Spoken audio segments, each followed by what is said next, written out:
ബലില്ലാഹ ഫഅബ്ദു വകും മിനശ്ശാകിരീൻ. ഒരു തിന്മയെ തിരുത്തുമ്പോൾ, ഒരു മനുഷ്യനെ തെറ്റുപറ്റിയതിനെ നമ്മൾ നിരൂപിക്കുമ്പോൾ ഇഖ്ലാസ് വേണം, നിയ്യത്ത് വേണം. അള്ളാഹുവിൻ്റെ മുമ്പിൽ വിചാരണ ചെയ്യപ്പെടാൻ പോകുന്ന ഒരു വിഷയമാണ് ഞാൻ ഈ ചെയ്യുന്നത്. ഇതിന് ഞാൻ അള്ളാഹുവിൻ്റെ മുമ്പിൽ മസ്ഊലാണ്. അതുകൊണ്ട് ഒരു മനുഷ്യനിൽ ഖൈറ് വരണം എന്ന നിയ്യത്തോടുകൂടെ മാത്രമേ ഒരു മനുഷ്യനെ ഉപദേശിക്കാവൂ. അങ്ങനെയേ ഉപദേശം കൊടുക്കാൻ പാടുള്ളൂ. തെറ്റുകൾ തിരുത്തേണ്ടത് അങ്ങനെയാണ്. മുനാഫിക്കുകളുടെ വിശേഷണത്തിൽപ്പെട്ടതാണ് ചെറിയ തെറ്റുകളെ വലുതാക്കി കാണിക്കുക. ചെറിയ വിഷയമായിരിക്കും അത്, ഒരു റൂമിൽ നിന്ന് ചർച്ച ചെയ്താൽ തീരുന്ന വിഷയമായിരിക്കും. അത് പുറത്തേക്കിടുക, അത് ചർച്ചയാക്കുക, അതിനെപ്പറ്റി ആക്ഷേപങ്ങൾ ഉണ്ടാക്കുക, അതിനെപ്പറ്റി ഫേസ്ബുക്ക് കമൻറ്റുകൾ, അതിനെപ്പറ്റി വാട്സപ്പിൽ എങ്ങനെ വിടുക, അതിനെപ്പറ്റി കവലപ്രസംഗങ്ങൾ. എന്തിനാണിതൊക്കെ? നമുക്ക് വല്ല ആവശ്യമുണ്ടായിരുന്നു? അത് തെറ്റുകൾ തിരുത്തപ്പെടണം, തെറ്റുകൾ തിരുത്തപ്പെടന്നെ വേണം. പക്ഷേ നമ്മൾ ചെയ്ത പോലെ ആവരുത്, നമ്മൾ ചെയ്യുന്ന പോലെ ആവരുത്. ശരീഅത്ത് അതിനെതിരാണ്. അള്ളാഹുവിൻ്റെ ശരീഅത്തിനെ നമ്മൾ സംരക്ഷിക്കേണ്ടതില്ലേ? ഇതൊക്കെയാണ് ദീൻ, ഇങ്ങനെയാണ് മുസ്ലിമീങ്ങൾ ഇങ്ങനെയാണ് പെരുമാറേണ്ടത് എന്ന് ഒരു ചീത്ത മെസ്സേജല്ലേ നമ്മൾ ഇന്ന് പോകുന്നത് ജനങ്ങളിലേക്ക്. ഇതര മതവിശ്വാസികൾ ഇവിടെ അല്ലേ? അതുകൊണ്ട് അഹ്ലുസുന്ന വൽ ജമാഅത്തിൻ്റെ മൻഹജ് ഇങ്ങനെയല്ല.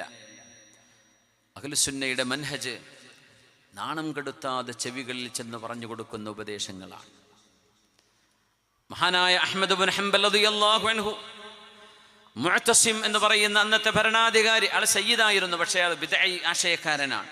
മുഅ്തസിമുമായി ഉണ്ടായ സംഘട്ടനത്തിൽ അല്ലെങ്കിൽ ആശയ സംവാദത്തിൽ മഹാനായ അഹ്മദ് ഇബ്നു ഹംബൽ റളിയല്ലാഹു അൻഹു മുഅ്തസിമിനെ സമീപിച്ച് ഉപദേശിക്കാറുണ്ട്. പരസ്പരം രണ്ടാളും ഒരുമിച്ച് അത് വിളിച്ചു പറയുന്നില്ല, അങ്ങനെ പറയേണ്ട ആവശ്യമില്ല. ഇടപെടുന്ന ആളുകളെ ഞാൻ ഇടപെട്ടിട്ടുണ്ട്, സംസാരിച്ചിട്ടുണ്ട് എന്ന് വിളിച്ചു പറയും വേണ്ട. ഉസാമത്ത് ഇബ്നു സയ്യിദ് റളിയല്ലാഹു അൻഹുവിൻ്റെ ഒരു അനുഭവമുണ്ട്.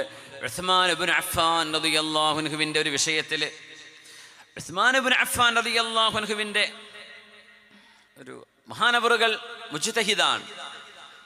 അവർ ചെയ്യുന്ന ഇജ്തിഹാദുകളിൽ അവർക്ക് കൂലിയുണ്ട്. തെറ്റായാലും ശരിയായ, തെറ്റാണെങ്കിൽ ഒരു കൂലിയുണ്ട്, ശരിയാണെങ്കിൽ 2 കൂലിയുണ്ട് സ്വഹാബിമാർ ചെയ്യുന്ന ഇജ്തിഹാദുകളിൽ.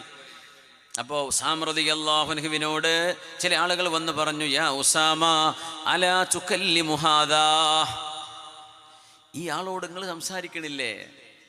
പേര് പോലും പറഞ്ഞില്ല. ആരെ ഉദ്ദേശിച്ചതെന്നറിയോ? ഉസ്മാൻ ഇബ്നു അഫ്ഫാൻ റളിയല്ലാഹു തആല അൻഹുവിനെ.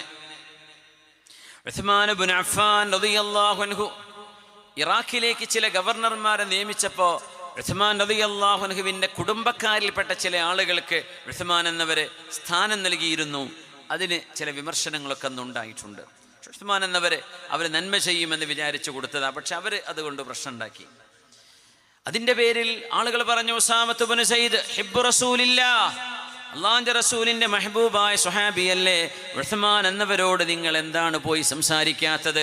അലാ തുകല്ലിമു ഹാദാ, ഈ ആളോട് എന്താ എന്നൊന്നും പറയാൻ പാടില്ല.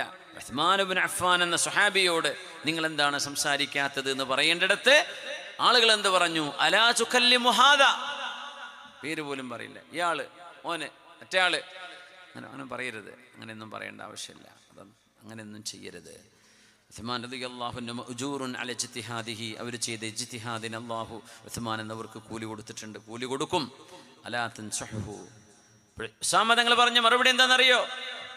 അതദുന്നൂൻ അന്നനി കുല്ലമാ നസഹ്തുഹു അഖ്ബർതുകും, ഞാൻ ഏതു നേരം ഉസ്മാൻ എന്നവരോട് പോയി സംസാരിക്കുമ്പോഴും ഞാനത് നിങ്ങളോട് ഇങ്ങനെ പത്രക്കാരെ വിളിച്ച് പറയുന്ന പോലെ ഞാൻ നിങ്ങളോട് പറയുന്നാണോ നിങ്ങൾ വിചാരിച്ചത്? ഞാൻ അങ്ങനെ ചെയ്യൂല. ഞാൻ ഉസ്മാൻ തങ്ങളുമായി സംസാരിക്കുന്നുണ്ട്, ആ സംസാരം ഞാനും ഉസ്മാൻ തങ്ങളും തമ്മിലാണ്.